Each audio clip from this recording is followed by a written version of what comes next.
دامنے او گیر رو در بے گمان،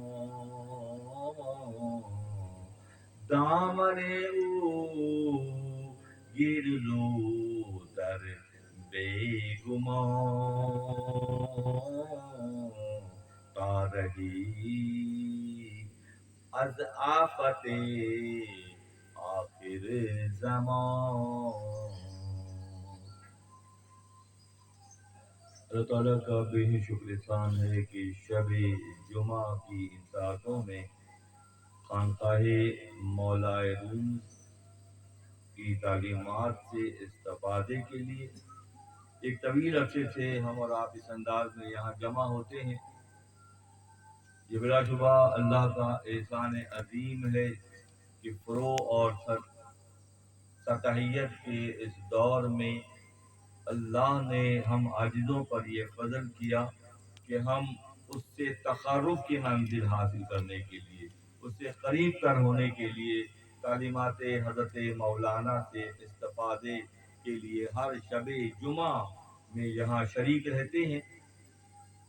اور الحمدللہ ثم الحمدللہ ہمارے نائب جناب آصف کامران چلپی صاحب بھی تربیت کے مرحلے طے کرتے ہوئے الحمدللہ اس مقام تک آ پہنچے کہ گزشتہ نشست کا خلاصہ یعنی کہ جو میں بیان کرتا ہوں مثنوی شریف سے، تو ان کی تربیت کے لیے یہ شعبہ کھولا گیا کہ نہ صرف سنیں بلکہ تحریر کریں اور اس کو پھر مارد بیان میں لائیں تاکہ ہمارے نائبین میں پختگی پیدا ہو، فکری بالندگی پیدا ہو، شعوری طور پر وہ مضبوط تر ہو جائیں، دلائل و براہین ان کے حصے میں آئیں، اور تعلق باللہ کی کیفیت کو اجاگر کرنے کے لیے اور اللہ کی مخلوق کو اللہ سے ملانے کے لیے یہ اپنا حصہ ادا کریں۔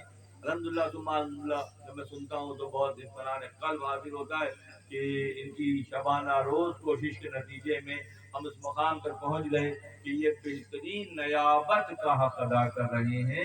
جو کچھ بیان کیا جاتا ہے اس کا خلاصہ انتہائی احسن انداز میں پیش کرنے کی سعادت جناب آصف کرتے ہیں، مبارکباد کے مستحق ہیں کہ یہ کاوشیں کوششیں انشاءاللہ رنگ لا کر رہیں گی، اور فروغ تعلیمات مولانا کا جو مشن ہمارے مشائخ کی جانب سے ہمارے حصے میں آیا ہے ہم اسے احسن طور پر انجام دے سکیں گے۔ یہ بڑے سعادت کی بات ہے الحمدللہ ثم الحمدللہ کہ یہ اللہ کا انعام و اکرام ہے کہ مثنوی شریف کے اسباب دراصل قرآنی اسلوب ہی کے انداز میں ہیں، قصص کے انداز میں مولانا اپنے اس فکر کو نمایاں کرتے ہیں۔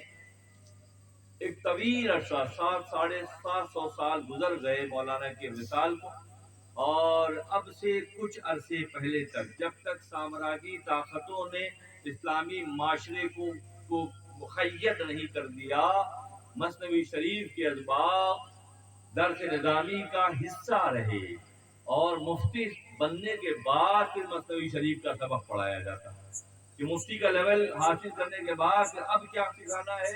اب ادب سکھانا ہے۔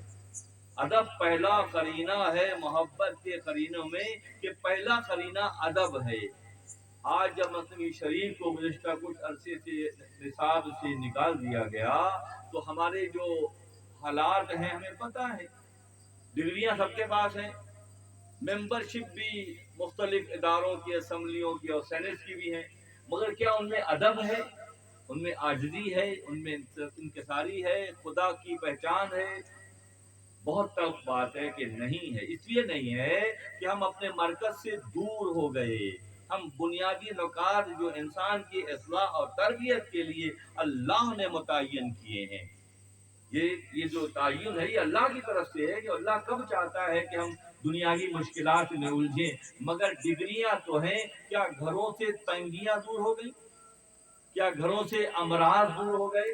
کیا گھروں سے حسد، بغض، عداوت، کبر جو ہے وہ دور ہو گیا؟ تو جواب یہ آتا ہے کہ صاحب یہ تو نہیں ہوا۔ قریب ترین رشتوں میں عداوتیں اور بغض ہے، حسد ہے نا؟ کس حد تک ہے غور کریں۔ اگر مصنوی شریف کے اسباق کو جاری کیا جائے تو پہلے ہی مرحلے میں جو چیز ہمارے حصے میں آتی ہے وہ ادب آتا ہے. ہر کے او بے دور تر پر درد تر، ہر کے او آگاہ تر رخ زرد تر. جو جتنا زیادہ بیدار ہوتا ہے اتنا ہی خشیت اللہ اس کے دل میں ہوتا ہے. بیل کا اور انسان کا فرق یہی تو ہے کہ بیل خوف خدا سے بے نیاز ہوتا ہے اور انسان اللہ کی مرضی کے تابع رہ کر اپنی حدود کو پہچانتا ہے اور اس طرح زندگی گزارتا ہے. معروف فرماتے ہیں کہ بیل کا معاملہ یہ ہے کہ بغداد میں بیل داخل ہوتا ہے، ایک سرے سے دوسرے سرے تک بھاگتا چلا جاتا ہے، اسے خربوزے کے چھلکے کے علاوہ کچھ نظر نہیں آتا. نہ بغداد کی روشنی، نہ بغداد کی آبادی، نہ بغداد کے محلات، نہ بغداد کی رونقیں، نہ بغداد کی جو ہے وہ لوگوں کا بود و باش، اسے بیل کو کچھ نظر نہیں آتا. مولانا اس مثال سے یہ بات سمجھاتے ہیں کہ تم بھی دنیا میں داخل ہوتے ہو، اپنے مفادات کے علاوہ تمہیں کچھ نظر ہی نہیں آتا. اپنی ترجیحات اور مفادات کے علاوہ دنیا کی 60 سالہ زندگی میں تمہیں کچھ نظر نہیں آتا. اگر تم کسی کی تربیت میں آ جاؤ، کسی کی صحبت اختیار کرو، جب خدا مہربان ہوتا ہے تو کیا ہوتا ہے؟ خدا مہربان ہر کے خواہد ہم نشینی با خدا.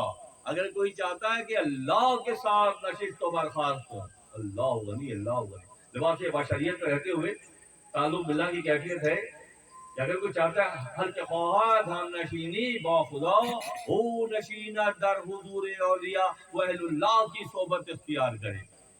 اہل اللہ کی صحبت کے نتیجے میں یک زمانہ صحبت با اولیاء بہتر از 100 سال بیریا، کہ 100 سال کی بے ریا عبادت کے مقابلے میں اہل اللہ کی معیت اور سنگت کا کچھ وقت جو ہے وہ رنگ پیدا کر دیتا ہے. 2 سال پہلے دوست ملا تھا تو ویسے ہی تھے جیسے سب ہیں. 2 سال کسی کی صحبت ملی تو دوست پہچان لیا کس کے ساتھ اٹھ بیٹھ رہے ہو. ہاں اللہ نے قدر کر دیا ہے کہ میں اہل اللہ سے تعلق میں آ گیا ہوں، جنہوں نے اپنی زندگی جنگوں میں، محاذوں پر ایک راشن پروف کی گولی یا ایک تلوار کا زر یا ایک خنجر کا یا نیزے کا زر شہادت کے مرتبے پر سرفراز کر دیتا ہے. ایک لمحے میں شہادت، شہید کہلاتا ہے بندہ. ٹھیک ہے، تو جنہوں نے پوری زندگی نفس کے ساتھ جہاد کیا ہو، جنہوں نے پوری زندگی اللہ کی مرضی کے تابع رہ کر اپنے حدود سے تجاوز نہ کیا ہو، جو اہل اللہ کا مقام و مرتبہ ہے، کہ پھر ان کا کیا مقام ہوگا. جو ذرا سی ضرب کے بعد شہادت کے مرتبے شاہد، شہادت کا مطلب کیا؟ شاہد، اللہ کے دیکھنے جیسا ہو جاتا ہے، جو اپنی جان آفرین کے حوالے کرتا ہے، اللہ کے حوالے، اللہ کی رضا کے لیے کرتا ہے تو شہادت کے مرتبے فائز ہو جاتا ہے. اور جو اللہ سے تقرب کے لیے، قربت کے لیے پوری زندگی نفس سے جان کرتے ہیں. اسی لیے فرمایا کہ ایک قدم نفس پر اور دوسرا قدم خود بخود جنت میں پہنچ جاتا ہے. جس نے اپنی نفسانی خواہشات کو چھپایا، دبایا، اس پر کنٹرول حاصل کیا، تو اس کا معاملہ یہ ہوگا کہ پھر وہ خدا سے قریب تر ہو جاتا ہے. اور جو خدا سے قریب تر ہو جاتا ہے تو کس لیے ہوتا ہے؟ اور فرماتے ہیں کہ مومنانہ شان یہ ہے کہ مومن نہ جنت کی محبت میں عبادت کرتا ہے، نہ جہنم کے خوف سے کرتا ہے. 3 طرح کی عبادتیں ہوتی ہیں. ایک عبادت کو کہ جنت مل جائے، جنت مل جائے، جنت مل جائے. ایک عبادت کو ہوتی ہے جہنم سے دور جائیں، جہنم سے دور جائیں. تو یہ 2 طبقے تو جنت اور جہنم کے چکر میں عبادت کرتے ہیں. مگر ایک طبقہ ہوتا ہے نہ ان کی دلوں میں جنت کی محبت ہے، نہ جہنم کا خوف ہے. وہ تو جنت اور جہنم بنانے والے رب سے محبت کرتے ہیں. کچھ اور مانگنا میرے مسلک میں ہے حرام، کچھ اور مانگنا میرے مسلک میں ہے حرام. لا اپنا ہاتھ دے میرے دستے سوال میں. وہ اللہ کو اللہ سے محبت اللہ کے لیے کرتے ہیں. جو اللہ سے اللہ کے لیے محبت کرتے ہیں تو ذرا بالکل کھلے ذہن سے بتائیے وہ ایک عام انسان برابر ہوں گے؟ وہ اہل اللہ ہیں، وہ اللہ کے دوست ہیں. جو مولانا فرماتے ہیں کہ مومن مومنانہ شان کے ساتھ نہ جہنم کے خوف سے عبادت کرتا ہے، نہ جنت کی محبت میں کرتا ہے. وہ اللہ کو حاصل کرنے کے لیے، اللہ تک پہنچنے کے لیے محنت کرتا ہے. اور پھر مومن جو ہے، مومنانہ شان یہ ہوتی ہے کہ وہ اللہ کے دیدار سے کم پر راضی بھی نہیں ہوتا. اور فرماتے ہیں جو لوگ اللہ کی محبت میں، اللہ کی مخلوق کے ساتھ اچھا معاملہ کرتے ہیں تو انہیں 2 طرف سے محنتانہ ملے گا. ایک مخلوق کی طرف سے ملے گا اور ایک اللہ اپنی جانب سے دے گا. ایک کام کی دو سیلریز، ایک کام کا دو محنتانہ. مخلوق خدا کے ساتھ معاملات خالصتا اللہ کی رضا کے لیے، تو مخلوق کیا دے گی کسی کو؟ لوگوں کا اپنا ہی پورا نہیں ہو رہا، وہ کیا کسی کو دیں گے؟ مگر وہ پھر اللہ دے گا اپنی جانب سے. کن کی طرف سے؟ آمد الناس کی طرف سے، اور پھر اپنی طرف سے بھی دے گا. اب ایک کام کا دو محنتانہ جو ملے گا وہ کیا ہوگا؟ مومن اللہ کے دیدار سے کم پر راضی نہیں ہوگا. مومن خالصتاً مومنانہ شانی ہوگی کہ وہ اللہ کے دیدار سے کم بدلا ہے. اللہ نہ میں جنت کی محبت میں عبادت کر رہا تھا، نہ جہنم کا خوف میرے دل میں تھا. میں تو تجھے چاہتا تھا، تجھے حاصل کرنے کے لیے میں محنت کر رہا تھا، اور اس سے کم پر وہ راضی بھی نہیں ہوگا. وہ کون لوگ ہوتے ہیں؟ آج معاملہ یہ ہے کہ ہم اہل اللہ سے دور ہو گئے. سطحیت کی بنیاد پر اپنے بنیادی علوم سے بھی ہم دور ہو گئے، اہل اللہ سے تعلق سے بھی ہم دور ہو گئے، ان کی پہچان سے بھی دور ہو گئے. جملہ عالم دی سبب گمراہ شد. تمام عالم اسی لیے گمراہی کا شکار ہے. جملہ عالم دی سبب گمراہ شد، کم کسی زبدال حق آگاه شد. انبیاء را هم چو خود پنداشتن، اولیاء را هم چو خود برداشتن. کہ اہل اللہ کو اپنے پہ گمان کرتے ہیں، اللہ کے نبیوں سے مقابلہ کرتے ہیں، حالانکہ ٹکا جیب میں نہیں ہے کچھ بھی. مگر یہ کس کی پھوک ہے؟ یہ ابلیس لعین کی پھوک ہے، جو سب سے بڑا دشمن ہے ہمارا، جو سب سے بڑا، جس کا مقام و مرتبہ چھن گیا ہو. جب یہ ابلیس نے کہا نا کہ میں انہیں گمراہ کروں گا، لیکن ابلیس کی دشمنی تو مسلمانوں سے نہیں ہے. ابلیس کی دشمنی آدم اور اولاد آدم سے ہے. آدم اور اولاد آدم کی فضیلت کا وہ منکر ہے اور دشمنی ہے اس کی. تو یہ دشمنی ازل سے ابد ستیزہ کار رہا ہے، ازل سے تا امروز. ازل سے لے کے امروز کہتے ہیں فارسی میں آج کو. ستیزہ کار رہا ہے ازل سے تا امروز، چراغ مصطفی سے شرار ابو لہبی. علامہ اقبال فرماتے ہیں کہ ازل سے دشمنی ہے ابلیس کی. کس سے ہے؟ آدم اور اولاد آدم کی فضیلت کو کم کرنے کے حوالے سے. اب اس کی پارٹی کے لوگ، وہ خود تو نظر نہیں آتا ہے، خود نظر نہیں آتا ہے ابلیس، اس کی پارٹی کے لوگ نظر آتے ہیں. ایک مرتبہ ایسا ہوا کہ غوث پاک جو ہیں وہ شیخ عبد القادر گیلانی رضی اللہ تعالیٰ عنہ حالت نماز میں تھے. نیت باندھی ہوئی تھی، جماعت پیچھے تیار تھی، اور اس زمانے میں کھپریل کے لکڑی کے چھت ہوا کرتے تھے. تو ایک اتنا موٹا اژدہا وہاں سے نکلا، اور نکل کر ایسے آپ کے وجود سے لپٹا اور پورے جسم سے گزرتا ہوا چلا گیا. 3 دن کے بعد بازار میں ملا، کھڑا ہوا ملا، ابلیس ملا. اس وار سے میں نے 70 علماء کو بھگا دیا نماز سے. آپ نہ اندر سے کانپے نہ باہر سے کانپے. یہ ہے مومنانہ شان. آپ کی طبیعت میں نہ اندر گھبراہٹ ہوئی کہ جی ازدا آ گیا بھاگ جائیں گے. بھائی نماز پہ پڑھنے کی خلا بھی تو ہوتی ہے.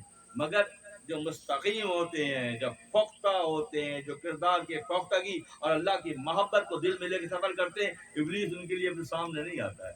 اسی لیے عمر خطاب کو دیکھ کر راستہ بدل دیتا تھا.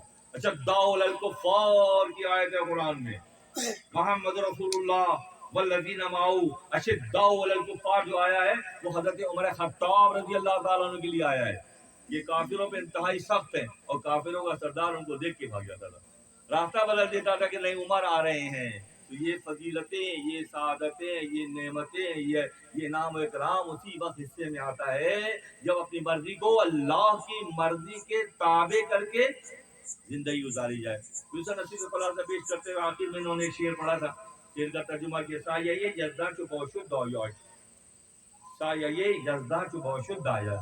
کہ اللہ کے جو دوست ہوتے ہیں، اللہ کے جو محبوبین ہوتے ہیں، جو اس خدمت پر مامور ہیں کہ مخلوق خدا کی اصلاح کی جائے، انہیں اللہ سے ملانے کا فریضہ انجام دیا جائے. ٹھیک ہے، ہم جنیاتی اور موروثی طور پر بہت سی ایسی عادتیں اطوار لے کر آتے ہیں جس میں دنیا طلبی کا حصہ ہوتا ہے، مگر اہل اللہ کا کام یہ ہوتا ہے کہ اتنا ہی دنیا سے لو جتنا ضروری ہے. اور فرماتے ہیں دنیا میں ایسے رہو جیسے کشتی پانی میں رہتی ہے، مسافروں کو وہاں پہنچاتی ہے، مالو غلہ وہاں پہنچاتی ہے، جانوروں کو ایک سرے سے دوسرے تک پہنچاتی ہے. اگر اس کشتی میں سوراخ ہو جائے تو کشتی ڈوب جاتی ہے.